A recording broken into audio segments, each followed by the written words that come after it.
সাল্লাল্লাহু আলাইহি সাল্লাম মা আমিনার কোলে বারবার কাঁদছে, মা এত মানুষ আব্বার করে ওঠে, আমি কি একটু উঠতে পারবো না রে? গালে মুখে চুম্বন দিবে, আমার আত্মা ভরে যাবে। এ মা, মেহেরবানি করে বলো আমার আব্বা কোথায়? মা আমিনা দু চোখের বাড়ি টস টস করে জমিনে ফেলে দেয়। এ মোহাম্মদ, তোর আব্বা সিরিয়া দেশে ব্যবসার জন্য গেছে, আর আসে নাই রে। ও মা, আমি ওই দেশে যাবো, আমি যা আব্বার কোলে উঠবো, রাত্রি ফজর হলে আমি তোর আব্বার কাছে নিয়ে যাবো রে। বিশ্ব নবী শ্রেষ্ঠ নবীর একবারে ঘুম পারে না, ফজর বেলা আব্দুল মুত্তালিবের কাছ থেকে বিদায় দে, মা আমিনা কোলে করে নিয়ে ওহাব জহুরির বাড়ি চলে গেলে। আবার নবীজি ডাক দেয়, কয় আমি তো আবার নানার বাড়ি আসতে চাই নাই, আমি আবার আব্বার কাছে যাবো রে। মা রব্বুল আলামিন আমার নবীকে মা আমিনা কোলে করে নিয়ে আব্বা আব্দুল্লাহর কবরের পাশে গিয়ে ডাক দেয়, কয় মোহাম্মদ, এই কবরে তোর আব্বা শুয়ে আছে রে, আর জীবনে মোহাম্মদ বলে ডাক দিবে না, আর কোনদিন মোহাম্মদ বলে ডাক দিবে না। নবীজি কবরের পাল গলে গুলি করে কাঁদলে, আব্বা একবার মোহাম্মদ বলে ডাক দেন আমাকে, আমি আপনার কবরের বাড়ি আছি। মা আমি স্বামী রে, এক পলক দেখলেন না কেন? আপনার কবরের বাড়ি যেন পূর্ণিমার চাঁদ উঠে গেছে রে।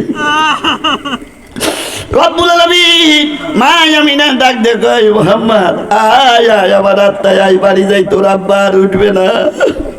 নবীজি করে করে বাড়িতে যায়, রাত সারাক্ষণ মা আমিনা যখন করে করে নিয়ে যায়, নবীজি বারবার আব্বার কবরের দিকে ফিরে তাকায় রে, মনে হয় পিছন থেকে বোধহয় আবার আব্বা ডাক দিবে রে।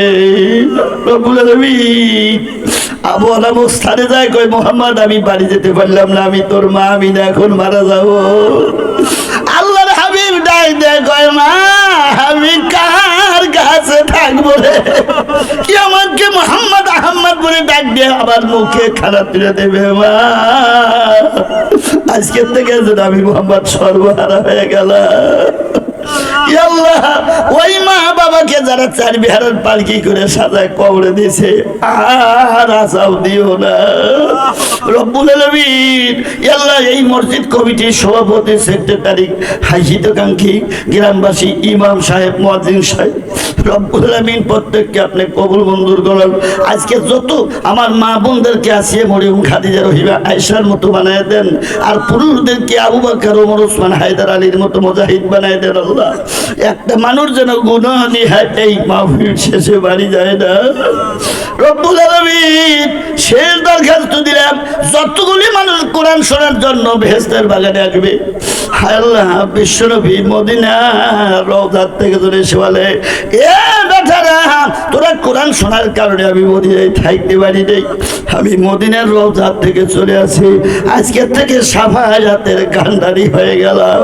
ওয়াজাল আখির কালামিনা ইনদাল মাউত লা ইলাহা ইল্লাল্লাহু মুহাম্মাদুর রাসূলুল্লাহ।